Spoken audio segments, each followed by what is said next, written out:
Thank you. Did you know that recent research has shown in the US, okay, stand a bit closer, for every 1% increase in new businesses in your town, there is a 2% decrease in poverty. Now that's come from the Kaufman Foundation in the United States. And last year I was at their e-ship summit. I can't be there this year because I'm in a more important place. But it just reminded me of why it's so important to consider entrepreneurship, creative innovation in small towns.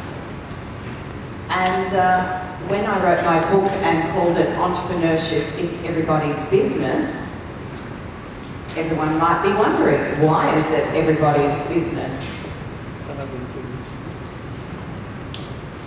It really is important, and I think the trigger for the book and why I wrote it happened not so far away from here in Yarrawonga. Is Tom here yet? Not yet. Tom Smith, you'll be lucky enough to hear speak later.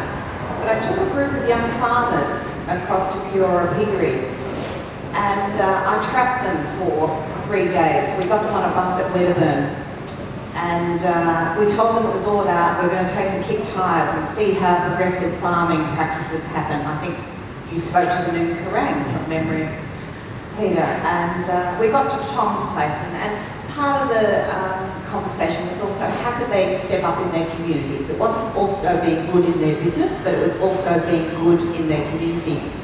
And I knew Tom had done a lot of work around the Callawall Recreation Reserve, lots of things in that region.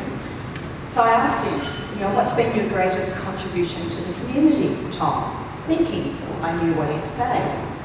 And he surprised me, because he said, being successful in business is my greatest contribution to the community.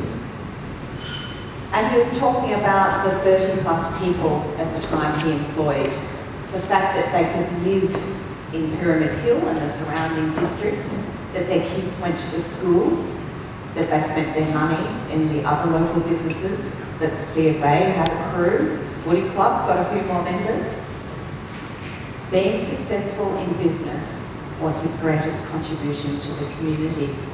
Now, I've been brought up in a small business family. I have my own business. I've been loud and proud about business all my life, but I've never sort of thought about it with that clarity. I know how much business does, but that was a really big turning point for me and really put me on this pathway of talking about entrepreneurship. And obviously the book title, it is everybody's business. You don't have to be in business. Business and community goes hand in hand.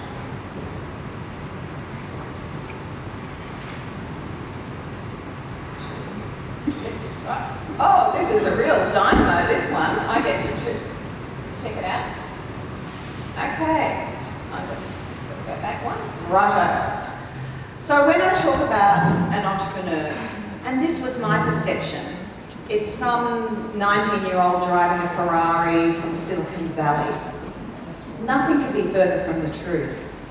There are entrepreneurs in every rural community, and this is my mission, to tell you, these people, these thinkers and creative people in your communities, they have to be valued. They keep their head down. They're just doing what they do, but we need to recognise them.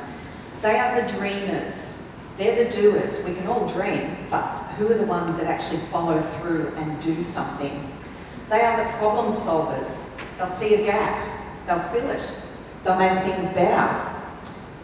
They are persistent and determined because they often fail along the way.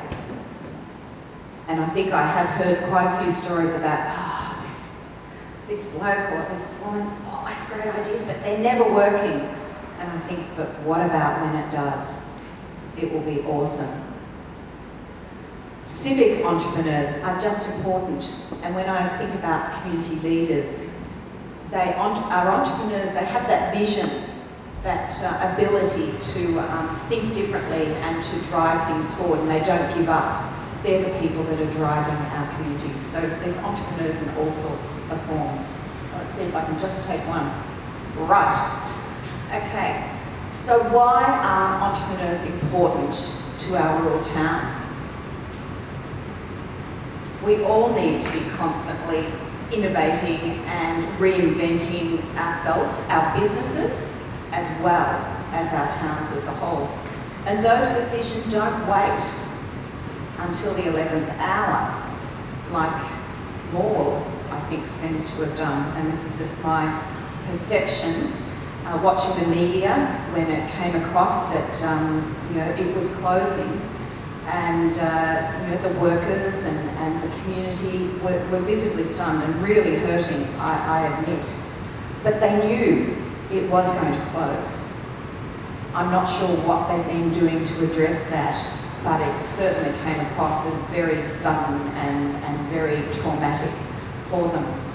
Now, when I talk, like I did in Charlton last night, I talked about Kahuna and how they have been preparing themselves, diversifying, strengthening their community. And thank you, Tatum, you were mentioning a lot of the things that Operation Next Gen started 5 years ago.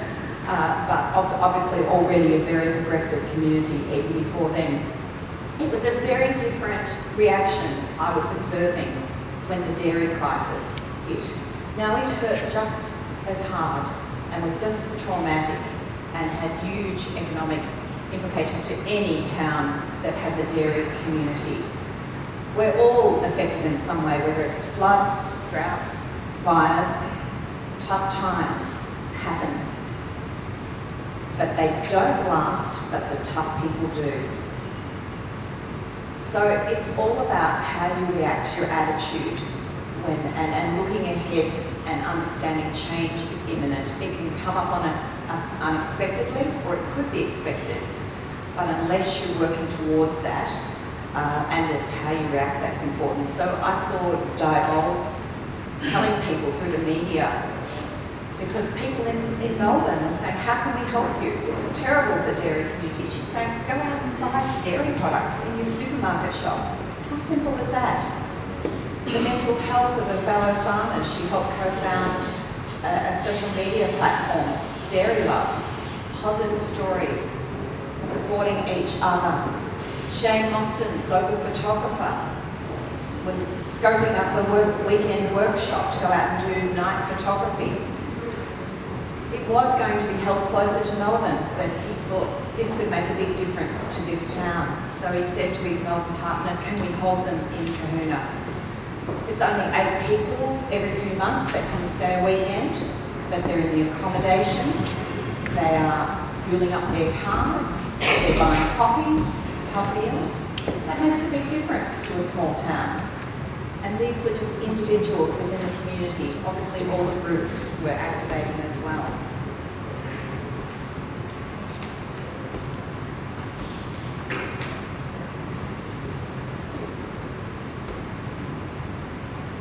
The CSIRO's Tomorrow's Digitally Enabled Workforce report had a chapter in it called The Era of the Entrepreneur, which I've stolen several times for talks. I just love that, era of the entrepreneur. But what they were flagging is that all these big corporate jobs, now I should have asked a question, Tatum. Have you got a career planned? Are you going to, what are your thoughts? Science? Research, great. Where do you think you'll be doing that? Not here. Yet. Good girl. Because a lot of those big corporate jobs that young people are expecting, and we want them to go to university, we want them to have aspirations, we want them to travel the world, but we also want them to know that they can come back to their hometowns or any rural town when they so wish. Because those big corporate jobs aren't going to be available in the capital cities anymore, because they're all being contracted out. I think a lot of people refer to it as the gig economy. And a lot of people already are. With technology, we are working from home offices, from co-working spaces. So I see that as one of the big opportunities for rural towns, because that means You can be working in a global world for big corporates, but you can work from anywhere, live where you want to live with those rural benefits, but still be working across the world. I know that young people love their hometowns because we have surveyed 2,000. They are the dreamers. They're the doers. We can all dream, but who are the ones that actually follow through and do something? They are the problem solvers. They'll see a gap. They'll fill it. They'll make things better. They are persistent and determined because they often fail along the way. And I think I have heard quite a few stories about, this bloke or this woman always great ideas, but they're never working. And I think, but what about when it does? It will be awesome. Civic entrepreneurs are just important. And when I think about community leaders, they are entrepreneurs, they have that vision, that ability to think differently and to drive things forward, and they don't give up. They're the people that are driving our communities. So there's entrepreneurs in all sorts of forms. Let's see if I can just take one. Right. Okay. So why are entrepreneurs important to our rural towns? We all need to be constantly innovating and reinventing ourselves, our businesses, as well as our towns as a whole. And those with vision don't wait until the 11th hour, like Maul, I think, seems to have done. And this is just my perception, watching the media when it came across that it was closing, and the workers and the community were visibly stunned and really hurting, I admit. But they knew it was going to close. I'm not sure what they've been doing to address that, but it certainly came across as very sudden and very traumatic for them. Now when I talk, like I did in Charlton last night, I talked about Kahuna and how they have been preparing themselves, diversifying, strengthening their community, and thank you, Tatum, you were mentioning a lot of the things that Operation Next Gen started 5 years ago. But obviously already a very progressive community even before then. It was a very different reaction I was observing when the dairy crisis hit. Now it hurt just as hard and was just as traumatic and had huge economic implications to any town that has a dairy community. We're all affected in some way, whether it's floods, droughts, fires. Tough times happen. But they don't last, but the tough people do. So it's all about how you react, your attitude, and looking ahead and understanding change is imminent. It can come up on us unexpectedly, or it could be expected. But unless you're working towards that, and it's how you react that's important. So I saw Diabol's telling people through the media, because people in Melbourne are saying, how can we help you? This is terrible for the dairy community. She's saying, go out and buy dairy products in your supermarket shop. How simple is that? The mental health of her fellow farmers, she helped co-found a social media platform, Dairy Love, positive stories, supporting each other. Shane Mostyn, local photographer, was scoping up a weekend workshop to go out and do night photography. It was going to be held closer to Melbourne, but he thought this would make a big difference to this town. So he said to his Melbourne partner, can we hold them in Kahuna? It's only 8 people every few months that come and stay a weekend, but they're in the accommodation, they are fueling up their cars, they're buying coffee. That makes a big difference to a small town. And these were just individuals within the community. Obviously all the groups were activating as well.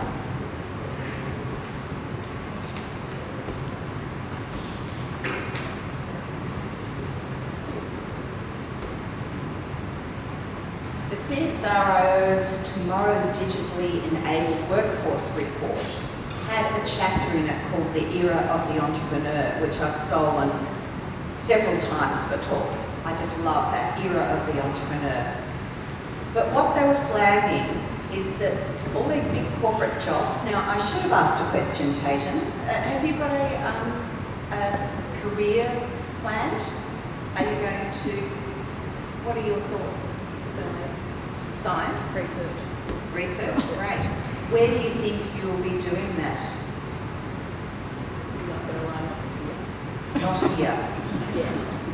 Yet. Good girl. Because a lot of those big corporate jobs that young people are expecting, and we want them to go to university, we want them to have aspirations, we want them to travel the world, but we also want them to know that they can come back to their hometowns or any rural town when they so wish. Because those big corporate jobs aren't going to be available in the capital cities anymore, because they're all being contracted out. I think a lot of people refer to it as the gig economy. And a lot of people already are. With technology, we are working from home offices, from co-working spaces. So I see that as one of the big opportunities for rural towns, because that means you can be working in a global world for big corporates, but you can work from anywhere, live where you want to live with those rural benefits, but still be working across the world. I know that young people love their hometowns because we have surveyed 2,000, and there are three major factors that enable some rural towns to defy the odds. So I'm trying to condense this down for you all. An ability to look at existing landscapes with fresh eyes is just so essential. Every town has different strengths and weaknesses, and I look at it as a bit of a canvas. We have to honour the past. Our heritage is so important, and there's things that just have to be preserved. And we're living in the present. We've got to make do in the present, but we've got to keep looking to the future. What do we need to touch up on our canvas? For some towns, they have to totally repaint that canvas. I'm doing some work in Western Australia with a coal mining town at the moment. They have to pretty much repaint their canvas because the two coal mines that are operating, one is, they said 20 years, but it's getting very close to, it could be months before it closes down. But that town is doing something about it. They know they have to look at their existing landscapes with totally fresh eyes.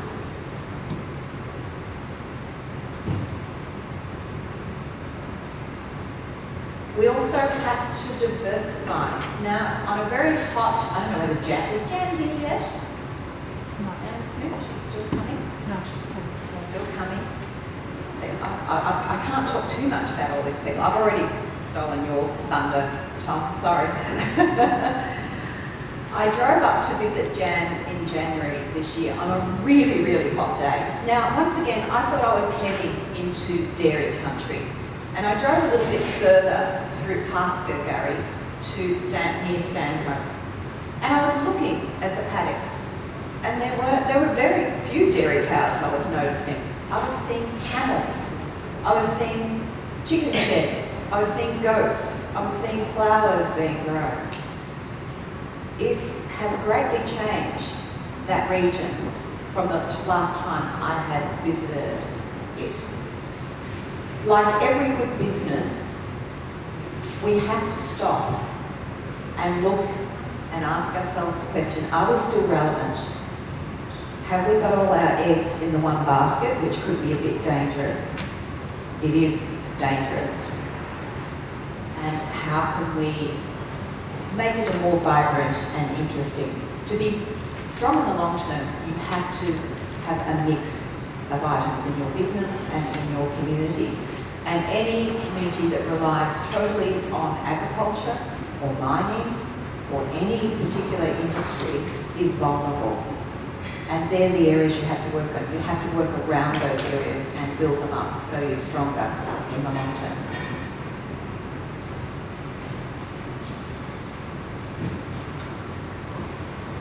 Collaboration. Last year, as I said, I was in the United States, and it was about sharing best practice in building entrepreneurial entrepreneurial ecosystems, but not just ecosystems, collaborative ecosystems. We all agree that is just so essential. We need the entrepreneurs to feel valued and supported. We need the champions that are going to encourage those entrepreneurs and prop them up and open doors when they need assistance. We need conveners, the people that have helped Tanya make this event happen today, the people that can create activities and events where we can bring different sorts of people together, not just the same conversations. It's got to be new conversations. We need partnerships.